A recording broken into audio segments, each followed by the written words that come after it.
नमस्कार. मराठी कथा संमेलन सादर करीत आहे साहित्यरत्न लोकशाहीर अण्णाभाऊ साठे लिखित कादंबरी रानबोका भाग चौथा. दुपारच्या आत तमाशा मोडला नि लोक पुढील कार्याला लागले. लोक घाई करू लागले. त्यांना भाकरी खाऊन बैलाच्या झुंजा लावायच्या होत्या नि मग लगेच कुस्त्यांचे मैदान पडणार होते. आता माझी मलाच भीती वाटू लागली आहे. चिमणी पळवायला टपलेल्या बैरी ससाण्यासारखा तो माझ्यावर टपला आहे. तो कधी दगा देईल याचा नेम नाही. मी त्याचे पैसे घ्यायला गेले नाही. यामुळे तर माझ्यावर तो भयंकर सूड घ्यायचा विचार करीत असावा असा माझा अंदाज आहे. मोहना म्हणाली. मोहना, भलते सलते अंदाज करू नको, संभाजी म्हणाला. या देशात काही मोगलाई नाही आणि तोच तेवढा बलवान आहे असं समजू नको. अहो, भर बाजारात म्हणे त्यानं एका मुलीचा हात धरला, मोहना म्हणाली. मग ही मोगलाई नाही तर काय, असं म्हणून ती खुदकन हसली. गण्यानी बंड्या पाराखाली पान खात बसले होते. ते उठले नि कुस्त्यांच्या फडाकडे चालू लागले. चालता चालता गण्या काळजीच्या सुरात म्हणाला.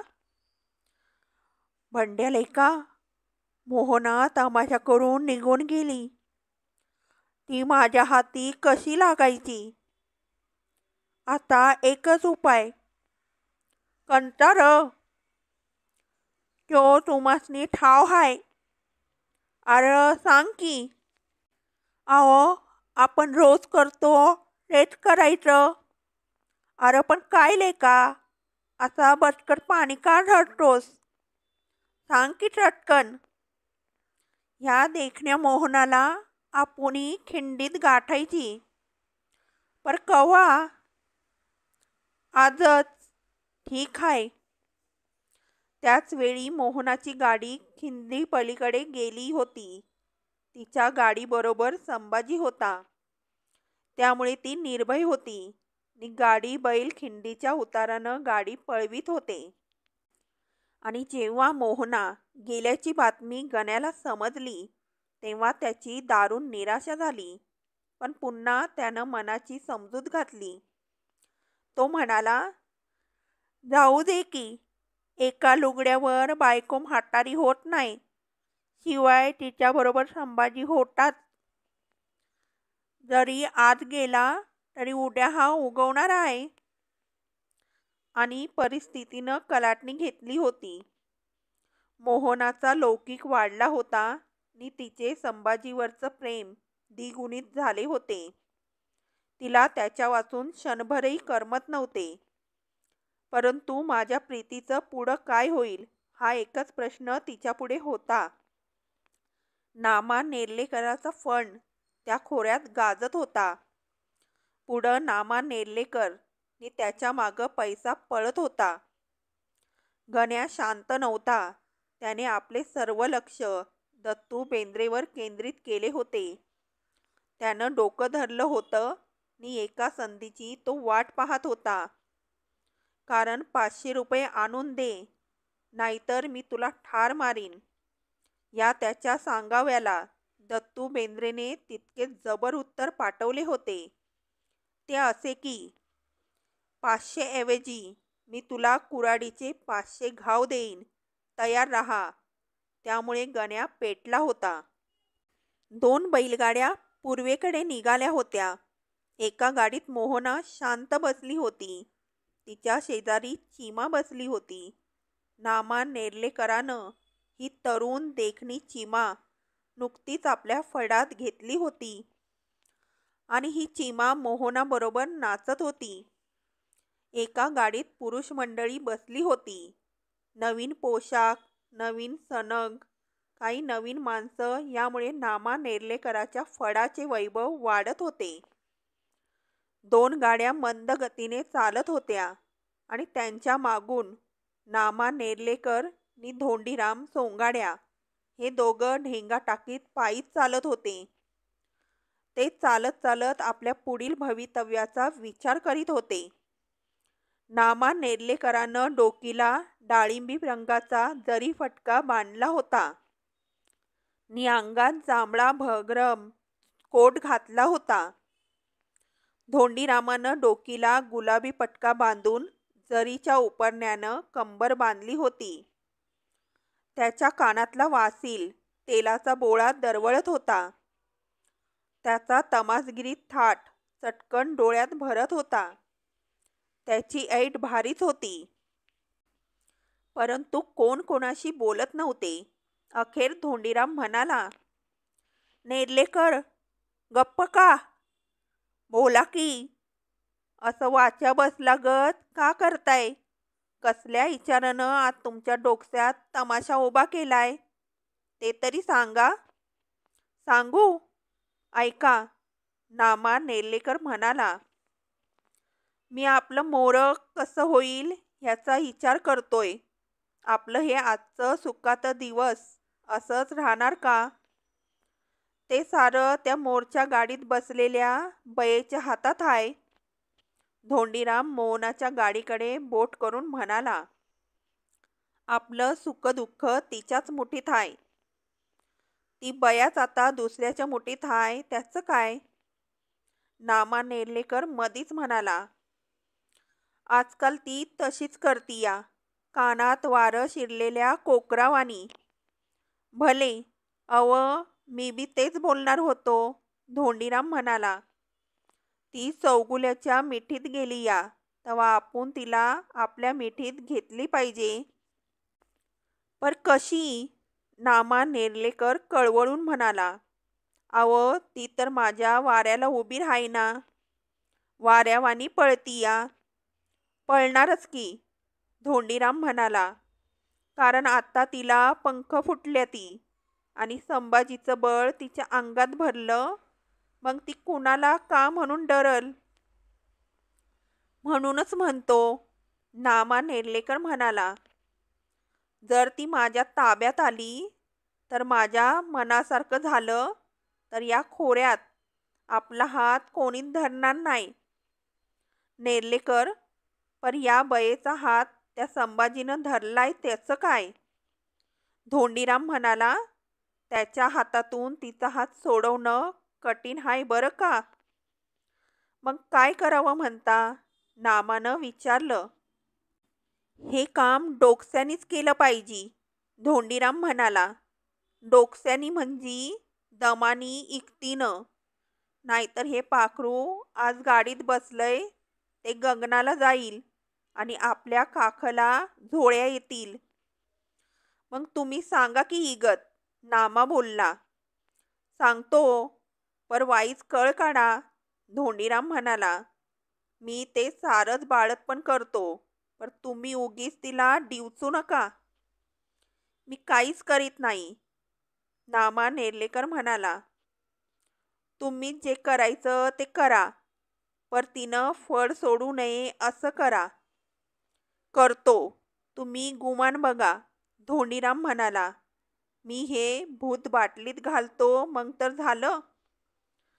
बस बस, नामा नेर्लेकराला आनंद झाला आणि सुरूल गावात गाड्या थांबल्या. अरे, गाड्या कशाबाई उभ्या केल्या? नामानं ओरडून विचारलं. नि मोहनाबाईनं सांगितलं म्हणून असं गाडीवाल्यानं उत्तर दिलं. नि ते ऐकून त्याचा चेहरा पांढरा फटक झाला. त्यानं पुढं जाऊन मोहनाला विचारलं, गाडी का उभी केलीस? अहो नेर्लेकर, हेच संभाजीचं गाव आहे. जरा त्याला भेटून येते, असं म्हणून ती गाडीतून उतरली आणि संभाजी चौगुल्यांचं घर कोणतं असं विचारित चालू लागली. तेव्हा नामानं आजारी माकडाप्रमाणे चेहरा करून धोंडीरामाकडे पाहिलं आणि धोंडीरामानं भुजा उडवल्या. मोहना एका बोळात शिरून पुढे गेली. एका पोराला म्हणाली, ए, संभाजी चौगुल्याचं घर कोणतं? ते व्हय, चला धावतो, असं म्हणून त्या पोरानं लंगोटी सरळ केली आणि ते चालू लागलं. ती संभाजीच्या अंगणात पोहोचली आणि तिला अचानक आलेली पाहून संभाजी चकित झाला. तो एकदम तिच्याकडे धावला. सोप्यात आपली आई चिमाबाई आहे याचंही त्याला भान राहिलं नाही. त्यानं तिचा हात धरून विचारलं, मोहना, इकडे कुठं? पेडलोडला गेले होते आणि आता मी इस्लामपूरला जात आहे. एकटीच? ते का? सारं वराड आहून. मोहना हसत म्हणाली, गाड्या मार्गावर उभ्या आहेत. अगं मग थांब, मी त्यांना घेऊन येतो. तू बैस या पाटावर. त्यानं तिला एका पाटावर बसवले नि धावत जाऊन तो सर्व तमासगीर मंडळींना घेऊन आला नि सर्वांसाठी चहाची तयारी केली. चिमाबाई ते सर्व पाहत होती. तिला सर्व माणसं काही निराळीच वाटत होती. त्यांचा थाटमाट, बोलण्याची तहा काहीशी विचित्र होती. उशिरानं सर्वांचा चहा झाला. मग नामा नेर्लेकरानं संभाजीचा निरोप घेतला.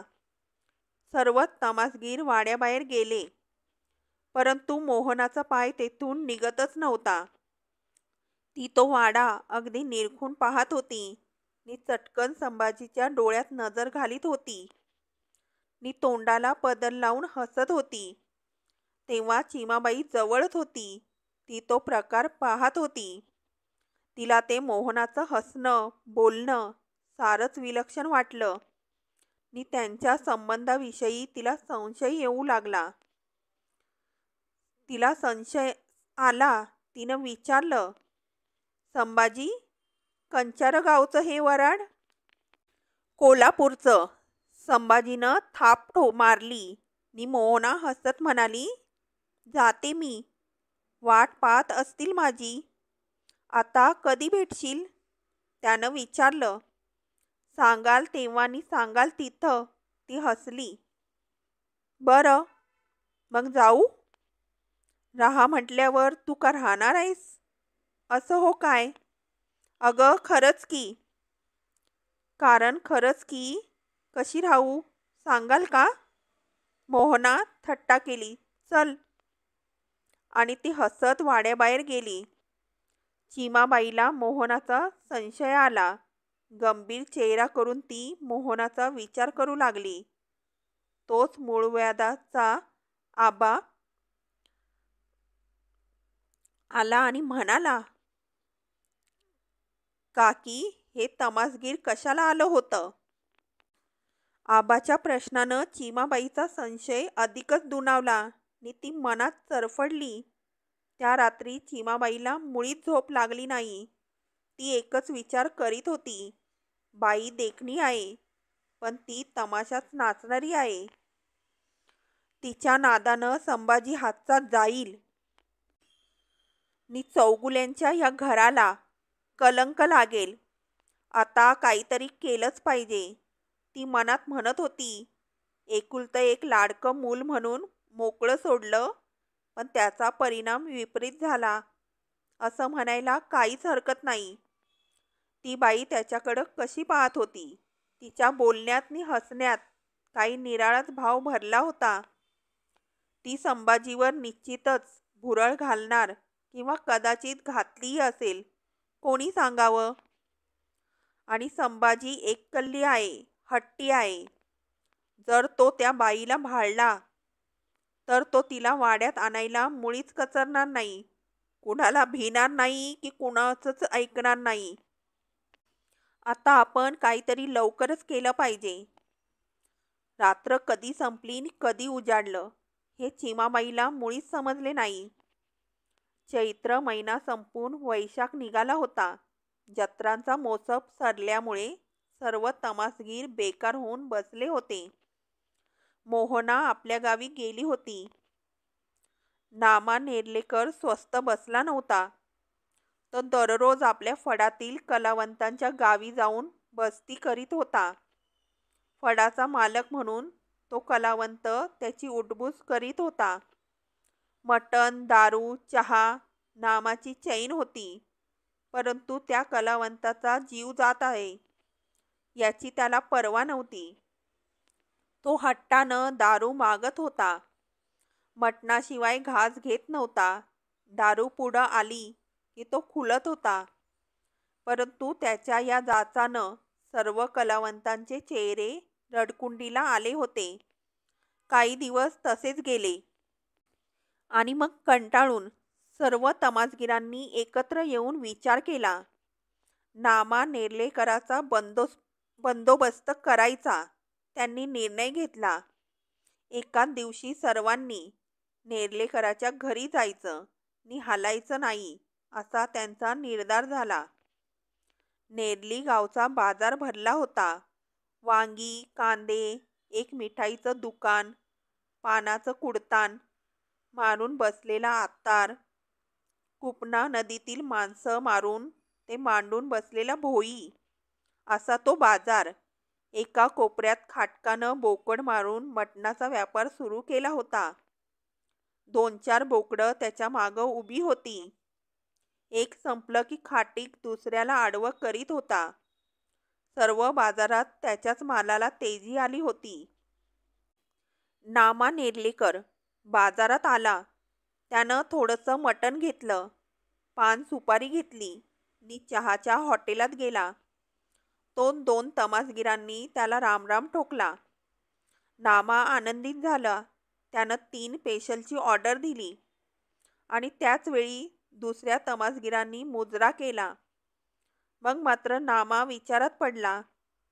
पुन्हा 4 चहांची ऑर्डर देऊन नामा विचार करू लागला की आज हे लोक जाणार नाहीत, वस्ती करणार नि हे मटण कुणालाच पुरणार नाही.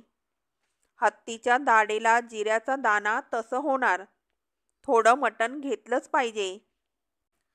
इतक्याच पुन्हा 4 तमासगीर आले नि त्यांनी नामा नेर्लेकराच्या गळ्याला मिठ्या मारल्या, कडकडून भेटले. मग मात्र नामाचा जीव फार गुदमरला. पुन्हा तो हॉटेल मालकाला म्हणाला, मालक, आणखीन 4 पेशलची ऑर्डर द्या. मी आलो तवर. आणि तो सरळ खाटकाकडे गेला. त्याने सर्वांना पुरेल एवढं मटण घेतले, पानं घेतली आणि परत हॉटेलात आला. मग चहा घेऊन मंडळी नाम्याच्या घरी गेली. नामाचं घर भस्कन पाहुण्यांनी भरलं.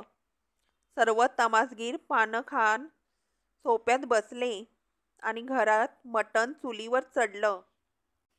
आणि सर्वांच्या शेवटी धोंडीराम सोंगाड्यानं येऊन दंडवत घातले.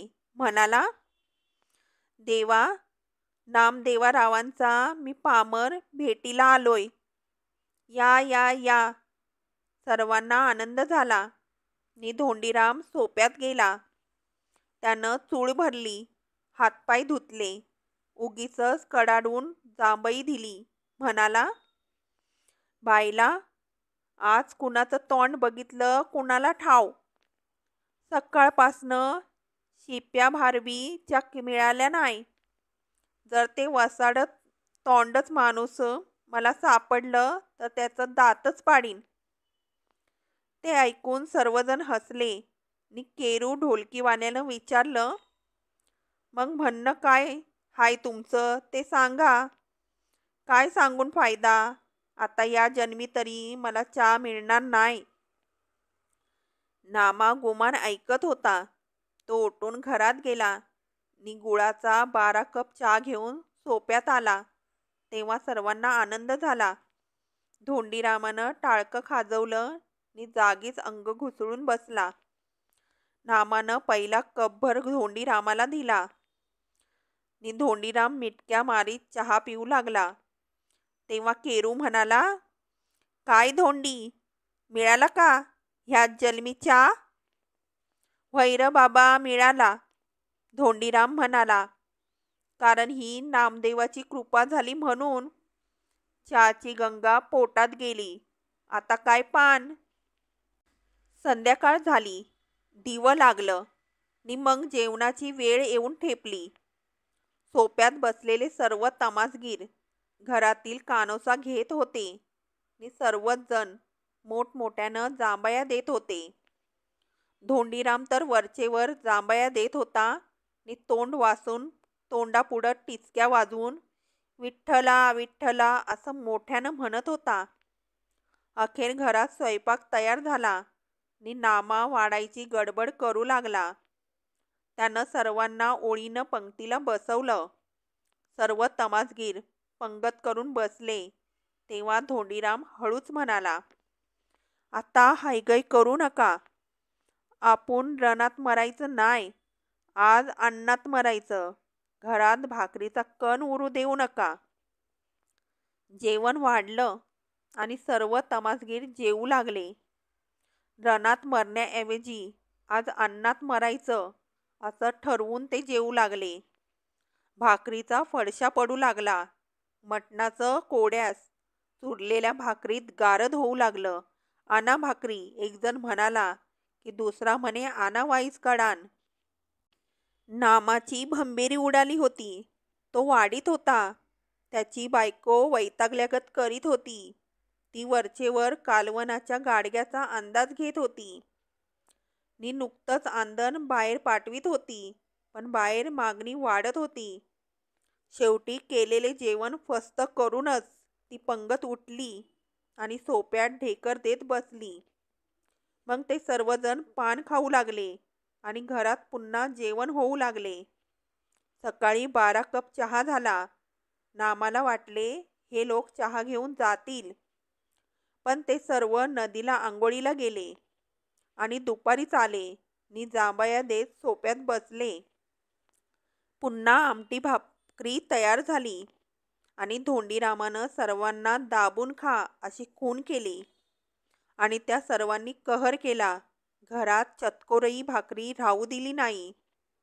जेवणं झाली नी पुन्हा ते सर्व पान सुपारी खाऊन सोप्यात आडवे झाले नी 4 वाजता उठले आणि चहाची वाट पाहत बसले. असा हा प्रकार रोजच चालला होता. 12 पावणे नामाच्या घरात तळ ठोकून बसले होते. ते काही आपला तळ उठवीत नव्हते. 4 दिवसात नामा नेर्लेकराच्या घरात हाहाकार उडाला नी हे सर्व मुद्दाम ठरवून आले आहेत ही गोष्ट नामाच्या लक्षात आली. मग नामा बायकोला बाजूला घेऊन म्हणाला, हे पाहुणं माझ्यावर सूड उगवायला आल्याती. तेसनी जा म्हणता येणार नाही नी हे जाणार नाहीती, तवा काय करूया? अव तेच म्हणते, बायको म्हणाली. आता घरात शिपीदानं नाहीती. तुम्ही सांगा काय करायचं ते. हे बघ, तुझं नी माझं भांडण लागल्याशिवाय ही भूतावळ परणार नाही. नामा म्हणाला, तवा आज सांजला आपलं भांडण. अगं हे रानबोका हायती, इसरू नक. दिवस बुडाला. कडूस पडलं. सर्व सोप्यात बसली होती. 12 पावणे एकापाठी एक जांभया देत होते. नामा पाहत होता. चढत्या आवाजात बायकोला म्हणाला, अगं ए, पाहुण्यासनी भुका लागल्यात. आटप की स्वयंपाक. किती उशीर. काय आटपू? मला बी 2च हात हायती, बायको फणकाऱ्यानं म्हणाली. भुका लागायल काय पैसे पडत नाही ती. आरीच्या बाईला उलट बोलतीस की काय? नामा एकाएकी बिथरला नी बायको ठसक्यात म्हणाली, तुम्ही सारा गाव गोळा करून चकाट्या पितीत बसला, पण माझा जीव कंठात आलाय. म्या गाव गोळा केलाय, म्या गाव गोळा केलाय. नामा चटकन उठला. कोपऱ्यातलं दांडकं घेऊन म्हणाला, थांब, तुला चेचून काढतो. आणि नामा घरात गेला नी त्यानं पहिला दणका दाण्याच्या कणगीवर दिला नी मेले ग आई अशी बायको किंचाळली. तो दुसरा दणका भोपळ्यावर बसला नी मग धडाधड हाणू लागला. दिवा विजला होता नी त्या अंधारात नामा बायकोला मारित होता. बायको बोंबलत होती नी तो प्रकार पाहून 12 पावणे घाबरले होते. राहू द्या असं म्हणत पुढे गेले. तोच एक दणका चौकटीवर बसला आणि नामा ओरडला, कुणी बी मोरं येऊ नका, नाहीतर टकुरी फोडीन. आज मी हिचा खूनच करणार आहे. आणि पुन्हा दणादण मारल्याचा आवाज येऊ लागला. तसे सर्व पाहुणे भयभीत झाले. धोंडीराम घाबरून सर्वांना म्हणाला, आता पळू. आता नामा पिसाळलाय. तो बायकोचा जीव नक्कीच घेणार. मग पळूया, सर्वच बोलले. नी पागोटी खागोटीला मारून ते मोटार स्टँडकडे पळत सुटले. त्यांनी मागं धूळ पाहिली नाही. पाहुणं पळाल्यावर नामानं दिवा लावला. म्हणाला, पाहुणं पळालं, आता ओरडू नको, चल भाकरी आण. आणि ती बाई मोठ्यानं हसली नी स्वयंपाक करू लागली.